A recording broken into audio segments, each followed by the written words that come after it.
Dear students अस्सलाम वालेकुम। आज का हमारा टॉपिक जो है ये अप्लाइड मैकेनिक्स से है, फिज़िक्स 212 से। और एक छोटा सा टॉपिक है टॉगल मैकेनिज़्म का। टॉगल मैकेनिज़्म क्या होता है? Combinations of metallic bars connected by pin joints that are so arranged that a small force applied at one end can create a much larger force at an other end। मतलब pins की मदद से हमारे पास solid bars होती हैं जो कि आपस में जुड़ी होती हैं, और बेसिकली दो लिंक्स होते हैं इसके अंदर, और तीसरा इसके अंदर एक क्रैंक शाफ्ट होती है जो फोर्स अप्लाई करने के लिए यूज़ होती है। और ये स्मॉल फोर्स को एनहांस करके एम्पलीफाई करके आउटपुट लार्जर आउटपुट लेने के काम आता है। ये मैकेनिज़्म या टॉगल जॉइंट या इसको आप कोई डिवाइस टॉगल डिवाइस भी कह सकते हैं। इसकी देखते हैं कंस्ट्रक्शन क्या है और ये वर्क किस तरह करता है। ये हमारे पास जो वन टैग से शो किए गए हैं, यहाँ पे ये स्पोर्ट है, ये दूसरी स्पोर्ट है और ये तीसरी स्पोर्ट है। तीनों को लेबल किया गया है वन से। ये एक लिंक है, हमारे पास एक क्रैंक शाफ्ट है। क्रैंक जो है वो बेसिकली एक एलिमेंट है जो कि एक मोटर से कनेक्टेड है और ये रोटेट कर रहा है इन सर्कुलर डायरेक्शन। और इसके साथ ये तीसरी एक बार अटैच है, बार 3 या लिंक 3, जिसके थ्रू जब ये डी पॉइंट से D1 पे रोटेट करता हुआ यहाँ पे पहुँचता है तो बिल्कुल वर्टिकल पोजीशन में आ जाता है और ये फोर्स अप्लाई करता है एट पॉइंट C। जब ये एक सी जॉइंट है, सी जॉइंट पे जब फोर्स अप्लाई होती है तो आगे ये डिवाइड हो जाती है। जितने भी ये फोर्स आ रही है इसको हम कहते हैं इनपुट फोर्स। ये इस लिंक के थ्रू अप्लाई हो रही है, इस क्रैंक के थ्रू अप्लाई हो रही है, और यहाँ पे आके सी पॉइंट के ऊपर ये इनपुट फोर्स जो है ये डिवाइड हो जाती है इनटू टू पार्ट्स, लिंक 4 की तरफ हाफ और लिंक 5 की तरफ हाफ। यानी कि यहाँ आके ये हाफ फोर्स इस साइड पे अप्लाई होती है और हाफ फोर्स इस साइड पे अप्लाई होती है। ये अल्फ़ा एंगल्स हैं, इनके इंक्लिनेशन एंगल्स हैं विद द हॉरिजॉन्टल। अब ये वर्क किस तरह करता है? यहाँ पे जब फोर्स अप्लाई होती है तो ये फोर्स डिवाइड हो जाती है इनटू टू पार्ट्स। ये जो फोर्स इस साइड पे आ रही है, यहाँ पे ये जो लिंक है इसका, ये जो एंड है ये मूविंग है। यानी कि ये फोर्स यहाँ पे अप्लाई होती है इस लिंक के अंदर, और इस ये जो यहाँ पे हमारे पास ये बॉक्स है या एक सॉलिड यहाँ पे एक बॉक्स बना हुआ है, इसके ऊपर ये अप्लाई होती है और इसको पुश करती है टुवर्ड्स दिस साइड। यहाँ पे आपने कोई रॉक वगैरह या कोई भी चीज़ जिसके ऊपर आपने ये फोर्स अप्लाई करनी है उसको यहाँ पे रखा हुआ है इस स्पोर्ट के अंदर। जब ये फोर्स इसके ऊपर अप्लाई होती है तो ये भी रिएक्शन के तौर पे इसके ऊपर अपोजिट डायरेक्शन में फोर्स अप्लाई करता है। लेकिन ये जब फोर्स अप्लाई होती है तो देखें ये जो है यहाँ से इनपुट फोर्स जॉइंट सी के ऊपर अप्लाई हो रही है और ये इसको पुश कर रहा है डाउनवर्ड।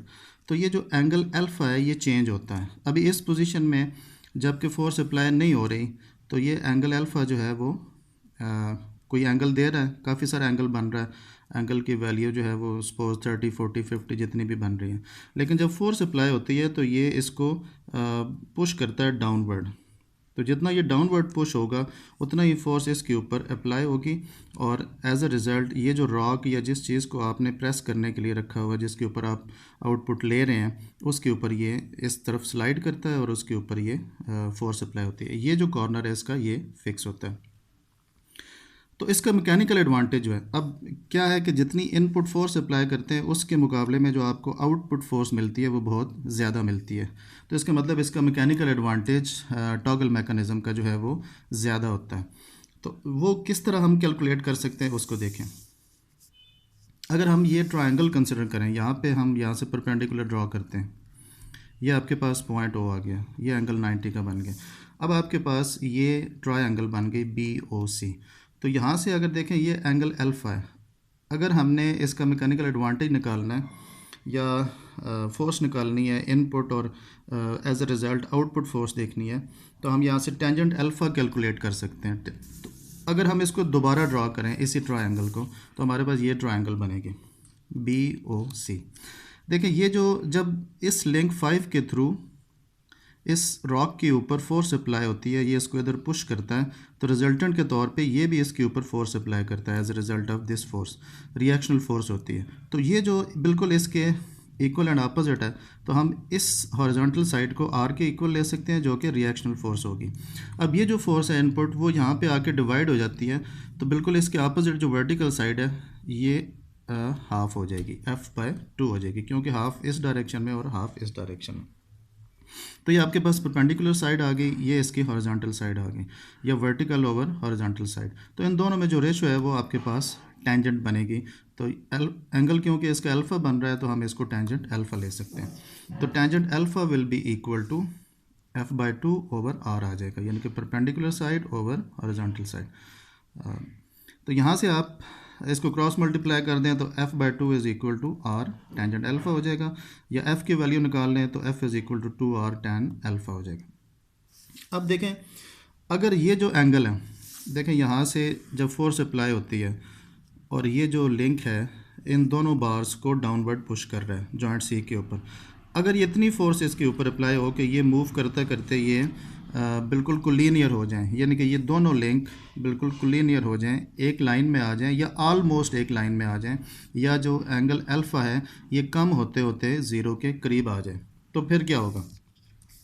तो इसको देखें, when alpha is equal to zero, जब ये दोनों लिंक्स बिल्कुल आमने सामने आ जाएंगे या आमने सामने होने के करीब आ जाएंगे, कोलिनियर हो जाएंगे, तो अल्फ़ा ज़ीरो हो जाएगा। अल्फ़ा ज़ीरो होगा तो यहाँ पे टेंजेंट अल्फ़ा ज़ीरो पुट करेंगे तो tan ज़ीरो हो जाएगा, तो tan ज़ीरो अप्रोच करेगा ज़ीरो को, तो इसका मतलब जो आपने फोर्स अप्लाई की है वो ज़ीरो हो जाएगी, या तकरीबन ज़ीरो हो जाएगी, अप्रॉक्सीमेटली ज़ीरो हो जाएगी। तो अगर ये फोर्स ज़ीरो होती है तो इसका क्या मतलब हुआ, इसका मतलब ये हुआ, this means that when links 4 and 5 becomes collinear and alpha become zero and resistance offered by the object reduces to zero, यानी कि जब ये दोनों इन लाइन हो जाएंगे तो यहाँ पे आपने जिस ऑब्जेक्ट के ऊपर फोर्स अप्लाई करनी है इस लिंक के थ्रू, जितनी फोर्स अप्लाई हो रही है उसके अगेंस्ट जो ये इसकी रेजिस्टेंस अप्लाई हो रही है अपोजिट डायरेक्शन में, ये तकरीबन ज़ीरो हो जाएगी, क्योंकि ये बिल्कुल इसके अपोजिट आ जाएंगे और इसके ऊपर फोर्स अप्लाई करेगा, तो ये इसको सस्टेन नहीं कर सकेगा इस फोर्स को और अपने आप को, और वो उसकी रेजिस्टेंस ज़ीरो हो जाएगी और ये क्रश हो जाएगा। ये जो पोजीशन होती है इसकी, जहाँ पे लिंक 4 और लिंक 5 बिल्कुल आमने सामने या कोलिनियर हो जाते हैं या एक लाइन में तकरीबन हो जाते हैं, ऑलमोस्ट एक लाइन में हो जाते हैं, इसे हम कहते हैं इसकी toggle position. This position where alpha is equal to 0 is called toggle position, and mechanical advantage is said to be infinity at toggle position, यानी कि जब ये बिल्कुल इन लाइन हो जाएंगे, टॉगल पोजीशन पे आ जाएंगे, तो इसका मैकेनिकल एडवांटेज जो है वो मैक्सिमम हो जाएगा या ऑलमोस्ट इन्फिनिटी हो जाएगा। इससे आगे मैं एक छोटी सी वीडियो बनाऊंगा टॉगल पोजीशन की डायग्राम बना के कि वो एक्चुअली कैसे होती है, तो उसको आप ज़रूर देखिएगा। Thank you.